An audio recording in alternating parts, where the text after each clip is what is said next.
it seems like before the Olympiad, all the members of the Indian team are getting into top form.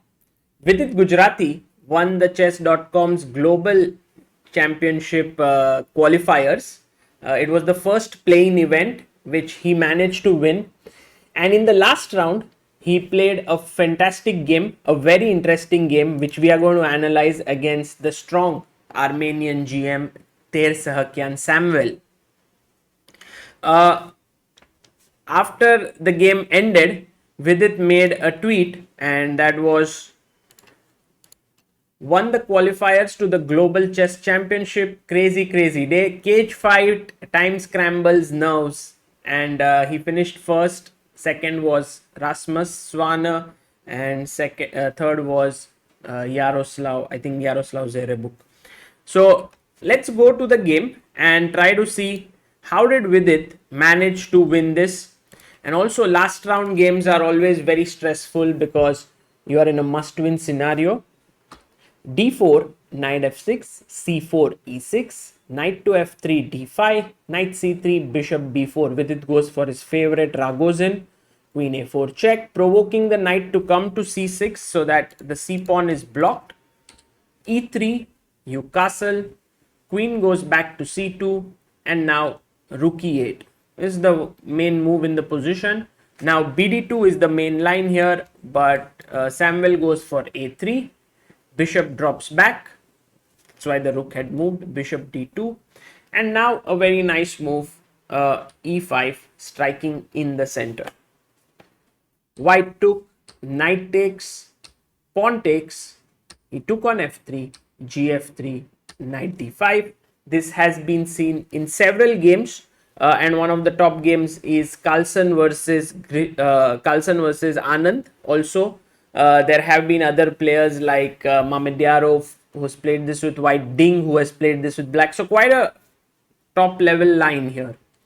h4 played in this position, and now Vidit plays a5, which is actually the best move according to the engines, which means Vidit was well prepared here. It was also played by Yartanson versus Santos Ruiz in 2021. h5, and now Vidit went for c6. Maybe h6 was better, and then followed by bishop e6, but c6 also looks pretty good. Castles, and now here Vidit, instead of going like b5 and trying to start his play on the queen side, he went for a very, very interesting piece sacrifice. Can you try to figure out what did he do? So Vidit played the move knight to b4, and with this takes, what he does is he gives up a piece but opens up his rook, and also the knight now has to move. If it moves away somewhere else, rook a1 check is going to win the queen, so you have to go to b1.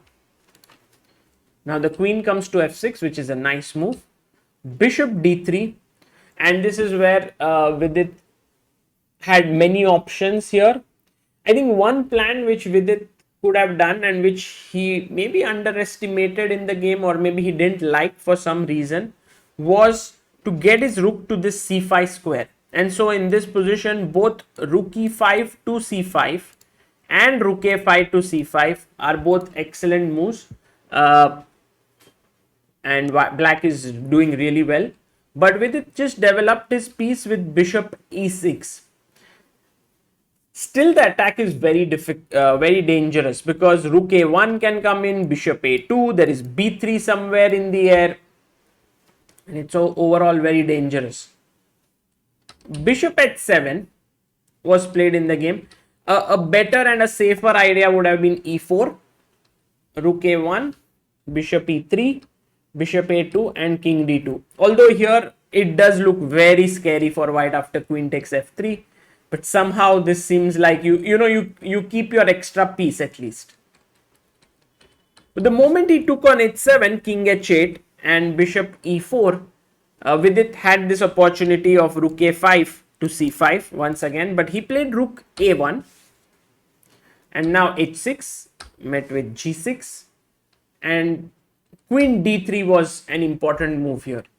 Well, it's all about trying to save yourself. The the knight on b1 is hanging. Actually, it's not so easy now, because if you go king c2, there is b3 which wins.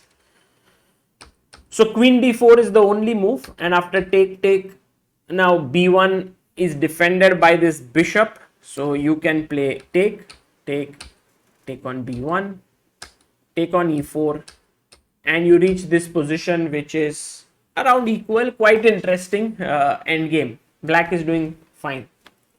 So this was the last chance, but Samvel realized that, oh my god, bishop a2 is coming up and there are all sorts of threats in the position. So he played this move bishop c3, but it turned out to be a mistake.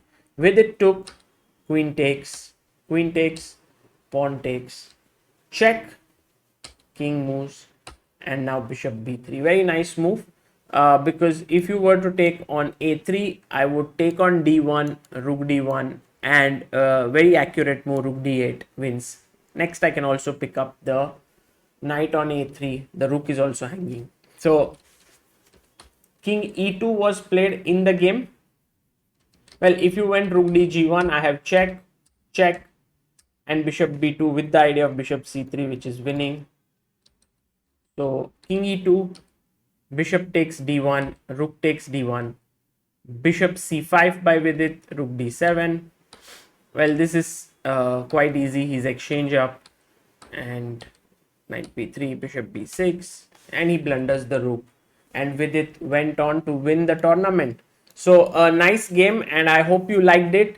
Vidit wins this and he qualifies to the Global Chess Championship, which has 64 players and a knockout format, and also he has secured himself minimum of $5,000 in that event. For this victory he gets $800. So overall a very successful Monday for the India number 3. Well done with it, and we look forward to some great games from him in the Olympiad, but also before that in the death match.